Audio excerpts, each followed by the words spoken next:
Hello and welcome. My name is Dr. Soumya Chaturvedi, and this is the third video in the series of Unit 3 Arrays and Functions. Up till now, we have covered two video lectures on the topic of arrays. Let's have a quick recapitulations that in the last video, in lecture 2, we have completed the compile time array initialization and runtime array initialization. Further, we have discovered some of the advantages and disadvantages of array data structure. We had some of the example sets on compile time array initialization and runtime array initialization. We have also discussed about the array out of bound situation when you try to assign more elements than the declared size of array. Let's move on to some more interesting topics in the category of arrays in C programming. So in today's video series, our objectives are, first, we will be understanding today that there are a variety of types of arrays, and which can be described as one-dimensional array and multi-dimensional array. So we will be doing one-dimensional array with its declaration syntax and the example set. Then further we will be covering multi-dimensional array with the declaration and initialization syntax, and then we will have some examples on multi-dimensional arrays. So let's begin quickly. As I said, there is some types of array. That means we can classify the arrays based on what is the dimension of array. When I say dimension, that means how the arrangement of elements is there. Like, we have two broad categories in the types of array. First one is one-dimensional array. You can find out this with the name of 1D array, as well as single dimension array. All are equivalent. Now, when we say one-dimensional array, so up till now, the array part which we have done, like initialization at the time of compile time and run time, and that structure, that pictorial memory of array which we have created up till now in two lectures, that is for the perspective of one-dimensional array. That means you can consider it as you can say a row of list in which the elements are consecutively or in a contiguous manner placed. Whereas the other type of array is multi-dimensional array. Now, multi-dimensional, that means there will be no single list or row kind of thing. We will be now talking in terms of rows and columns, or in a generalized way, multi-dimensional array, you can say that it will be array of arrays, right? Like list of list type of thing. So let's move on one by one, that how do we differentiate on pictorial level or on, let's say, accessing the array with the help of indices, that what will be the index in case of one-dimensional array, what will be the index in case of multi-dimensional array. So one-dimensional array, we represent it by 1D. In some of the books or notes or websites, you'll find it single dimension array as well. So one-dimensional or single dimensional array is considered as the list of variables of similar data type.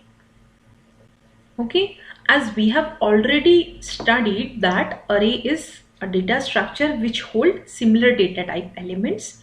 Now we are talking here the list of variables. That means we will be having a single list, and each variable can be distinctly accessed by specifying its index in square brackets preceded by the name of that array. So this is the syntax. How do we define, declare, and how do we access the elements? And we have already done the example set for that. That when you write the name of the array, and inside the braces, square braces, if you write the index value, so you can randomly access any of the element from the array itself. Now, conceptually, you can think of one-dimensional array as a row where elements are stored one after another. As you can see in the diagram, we have a one-dimensional array A with the size 8. I'm sure up till now you must be very well aware of that. If we have an array with size 8, that means the indexing will start from 0 and will go to 7. Okay. Now we can also claim that if the size of the array is 8, that means at most it can hold 8 such data elements depending on what is the data type.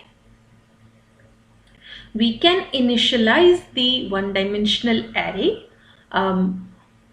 with the part of declaration at the time of declaration, or we can later on also initialize it. We can define the size by initializing the value, as well as we can have lesser elements than the desired or defined size.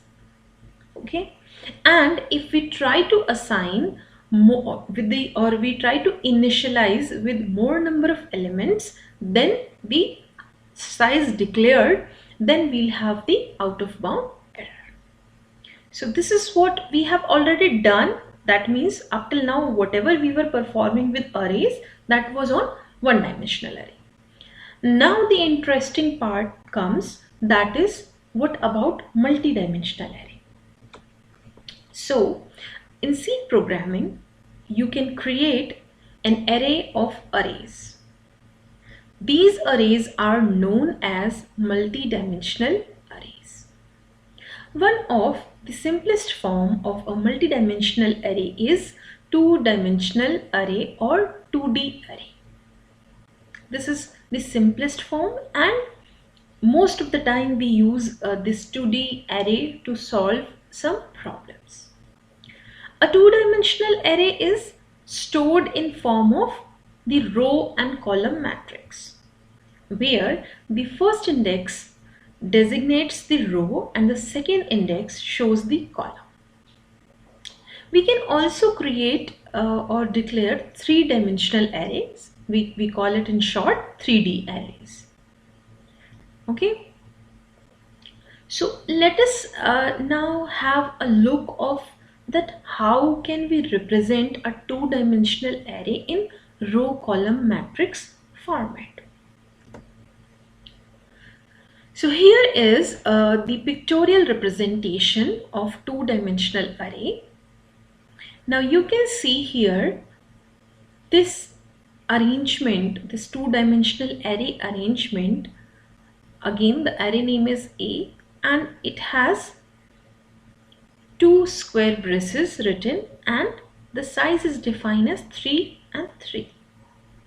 That means what we are doing here in this two-dimensional array A, we have 3 elements in a row and there will be 3 such columns. So we can hold 9 elements in this type of data structure. Now the interesting part is, up till now in one-dimensional array, we were accessing the element of the array by placing the name of the array, and in the square braces we provide the index. Now here the interesting part is that each element index will now be decided by 2 combinations. What will be the value of row and what will be the value of column. The indexing part will always be like the basic array 1. That means the index will start from 0 and will reach to n-1. So in case of our first row, the value of row, or you can say the left side of square braces, this column will have 0, because now we are talking about the first row. So if you remember in single dimension array, when we try to represent the first element of the array, the index was 0. So in the first element, that means in the first row, now we are moving into the direction of columns. So the column will start by 0, that is the first column, and then we'll go to the next column and then next column according to the arrangement. We will definitely see that how we can initialize it, how we can declare it, and how we can access the value from the two-dimensional array. So here is the example set of how we can declare two-dimensional array. The syntax is similar. You need to define first the data type, then you need to define the name of the array, and after that in single dimension we were providing the size of the array. Here also we have size of the array, but the size of the array is now partile in two things, that is two different dimensions. How many rows and how many columns will be present in my two-dimensional array. So here you can see the example. I have written float x, and then in the square braces we have written 3 and 4. So here x is a two-dimensional array.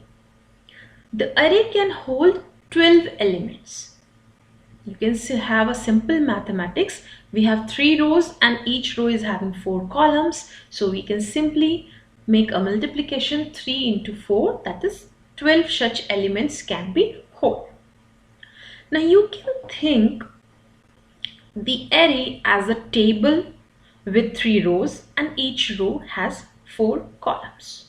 So when I say that you fill the entire elements of 2D array, you can picture, you can imagine this table which is shown in your PPT, right? So we have here row number 1, row number 2, row number 3, and then column number 1, column number 2, column number 3, and column number 4. Now whenever you wish to access any element from this two-dimensional array, you need to again follow the rule of the index part. So suppose I want to know what is the element present in my first row and first column. So you need to make the cross points, the row 1. Now suppose this is the row 1, and then we'll be talking about the column 1, and you can say cross point, this is going to reflect my index part. So we can define it as 0 and 0 because our first element in array start with the index 0. Now we are talking here row, first row and first column. And likewise in first row, if we need to move towards the column number 2, sorry, then our index value will increase by 1. In a similar way, we can declare three-dimensional array. So the example is again data type. Here I have chosen float, then the name of the array. So let's say example, it's y, and then you have to define the size. Now when I say 3 dimension, that means the size will be now in part of 3 such sizes or 3 combination of 3 rows and columns. So here 2, 4, 3. So simple mathematics, the 2 multiplied by 4 multiplied by 3, that means 24 elements can be held in this two-dimensional, or sorry, this is the example of 3-dimensional. So in this multi-dimensional, so when we want to club up together, whether it is 2-dimensional, 3-dimensional, n-dimensional, then we simply write or say a term which is known as multi-dimensional. Okay, so this is the arrangement that how we can declare it, and I have given you the glimpse of that. If we have declared that, and then anyhow we need to either initialize it, or once initialized we need to fetch or access the data out of it. Both of the things will be done with the help of index values, and index values are in the combination of row and column. But for each row and for each column, the indexing will be like one-dimensional array itself. The index value will start from 0 and will go to n minus 1 depending on what is the value of your size of your row or size of your column. So here is some of different ways to initialize a two-dimensional array. So in this example, as the syntax, we should have a data type which is integer over here, and then we have a name of the array which is C, and then we define the dimension or the size. So it is here 2, 3 or 2 and 3. This 2, 3 is representing, the first one is for row and second one is for column. That means in my two-dimensional array C, I will have 2 rows and each row will have 3 columns. That means we will be having 6 elements. Okay, simple mathematics, multiply 2 and 3. Now the arrangement, if you want to initialize such two-dimensional array after assignment operator, you need to write the list of list. Now I have a big list containing 2 separate lists. That means one of the element of the list is 1, 3, 0 and another is -1, 5 and 9. So they are simply representing the outermost bracket is curly bracket is representing that this is the overall elements by which we are initializing our array. After that, the second brace combination is representing my elements of one row. Okay, and elements of one row, they are having a size 3. That means there will be 3 elements present in my row 1. The another way to initialize two-dimensional array is written in the second example set. In this, if you have noticed, in the bracket we haven't defined the number of rows. I have written data type integer, name of the array as C, and in the braces I have left blank, and then in the column I have written 3. And I have written exactly same elements as I have written in the first example. Now the first line of code and the second line of code will produce exactly same array. Here we have not defined this number of rows, but with the size of that elements present in a column and the arrangement of braces, the initialization will be done with 2 rows and 3 column combination.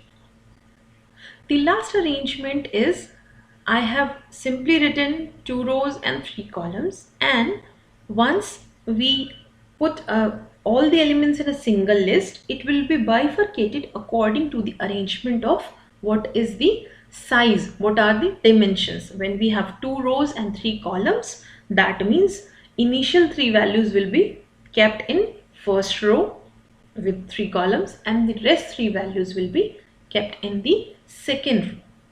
This is the initialization. In any of the form you can initialize a two-dimensional array.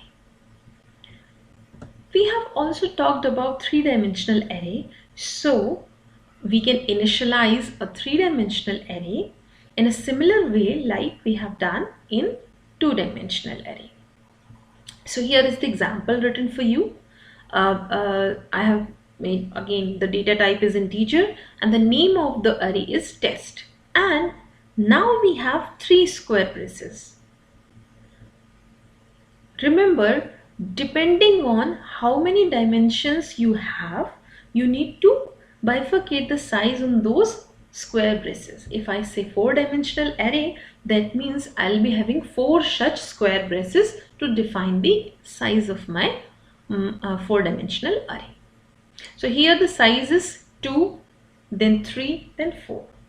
So when we start with, that means in this arrangement, now you have to imagine not a tabular structure, you need to imagine a cubical kind of structure in which we are talking about 2 bigger rows, with the bigger rows will have 3 columns and each column has split of 4 elements. Okay, so you can imagine the kind of that Rubik's cube kind of structure we are talking here about, in which we have 2 faces. In each face we have 3 columns, and in columns we have 4 sub elements present. This is the way to initialize the multidimensional array when we talk about 3-dimensional array. But most of the time, our work as a programmer, we use a 2-dimensional array that is in format of a row and column and a matrix kind of thing. And in most of the programming examples, we use that.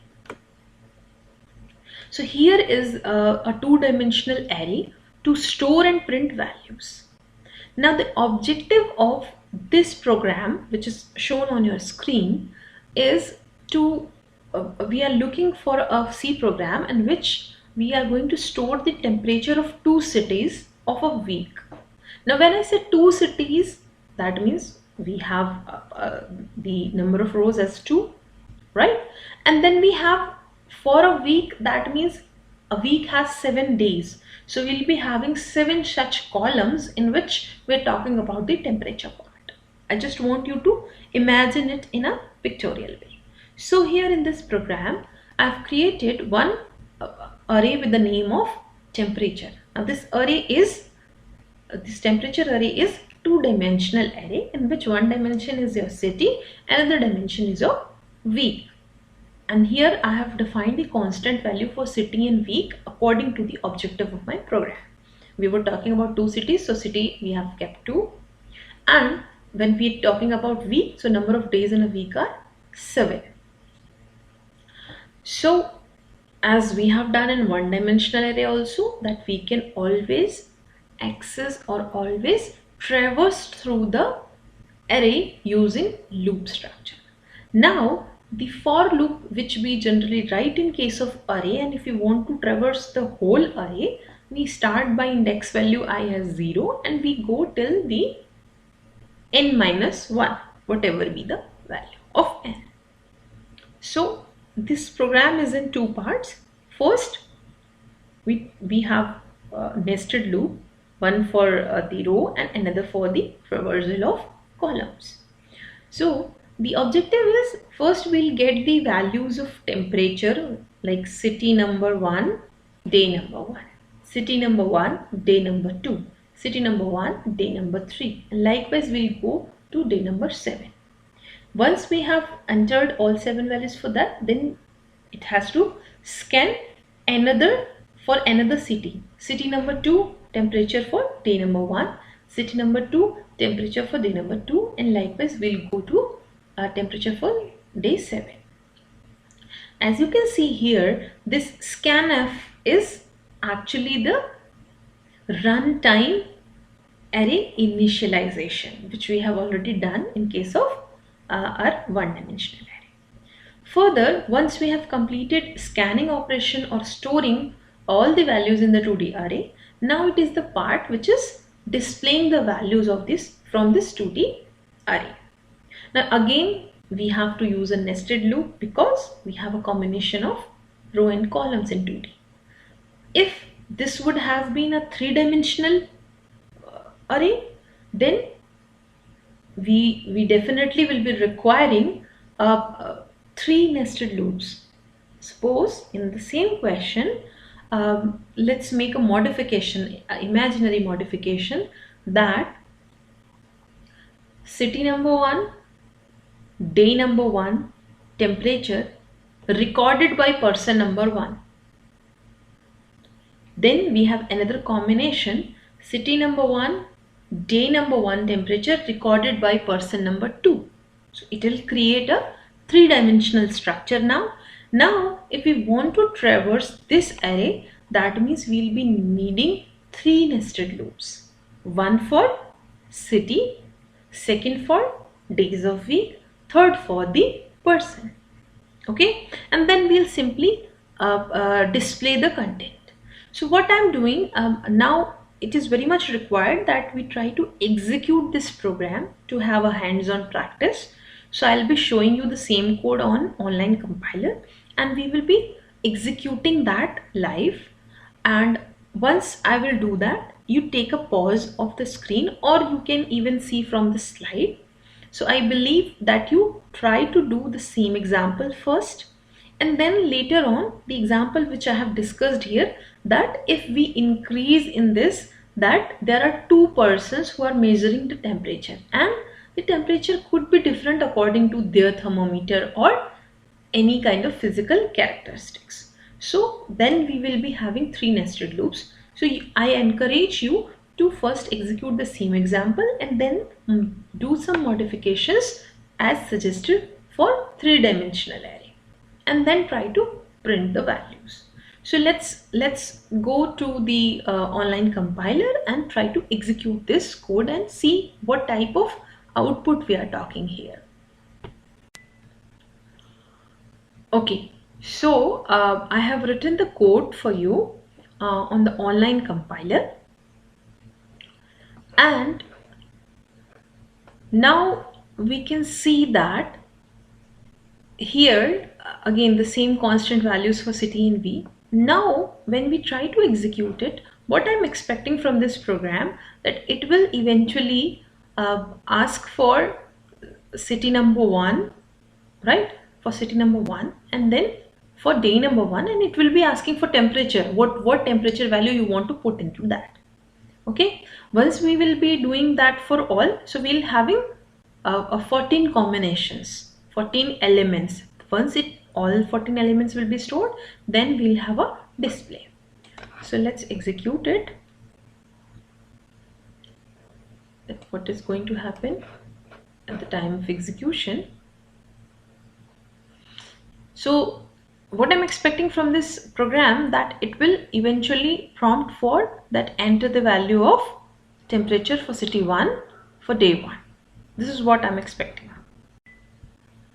So now the command line is prompting with city 1 day 1. Now if let's say the temperature is 32, and when I press enter, it should, according to the looping structure, for I is equal to 1, the loop should work for all 7 days for all values of j starting from 0 to 6, and then the loop will go out of the loop, and then we'll increase the value of I. Okay, so I have for day 2, let's say 34, then let's say have 36, then have 37, then have 38, then have 34, then have 33. This is the first row we are talking about. Okay, first row, that means city number 1, and starting from day 1 to day 7 we have completed. Now when I press the enter, it will reflect the city number 2, day number 1. Okay, that means the value of row will increase over here, I, and then for entire j values we will be putting the values. So city 2, day 1, 33, let's say 40, 38, 39, 41, 42, 43. Let me drag this so that you can see the so this is the value which we have scanned or taken as an input from the user, city 1, day 1, 32.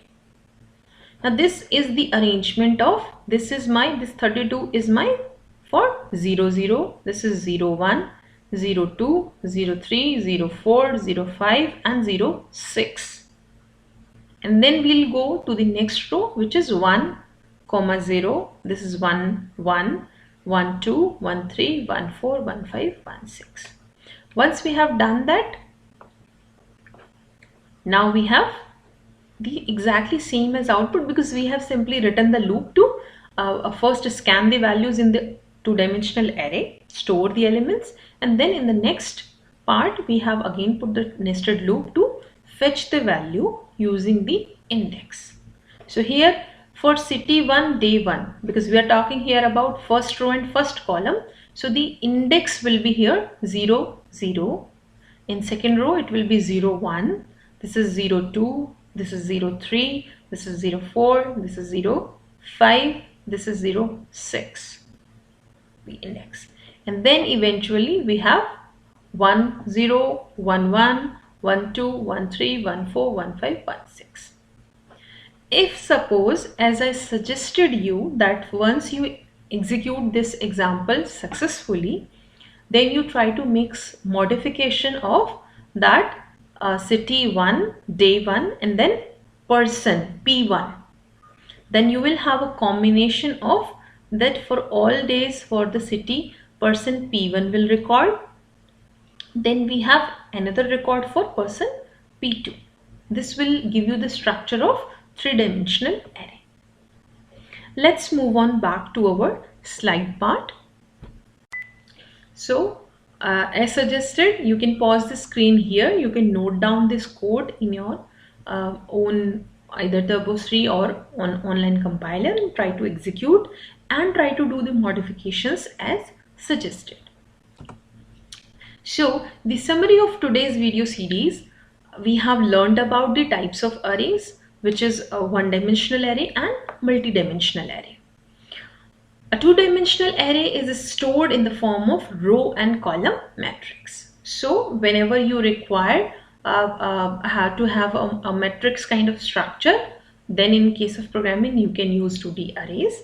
Whenever you have to perform matrix operation like multiplication of two matrices, addition of two matrices, finding the transpose of matrix, then you can apply the logics directly in the two-dimensional array structure, because you can hold the data in that data structure only. Now further, to access the entire 2D array, we have to do looping against the rows and columns. Now when I say rows and columns, that is for 2D array. So we will be having a nested loop for rows and columns. So when 2D, there will be 2 loops to access, and if we are talking about 3D, then we will be having 3 loops in a nested format. So that's all in today's video series. We'll definitely learn some more things about array in the next video series.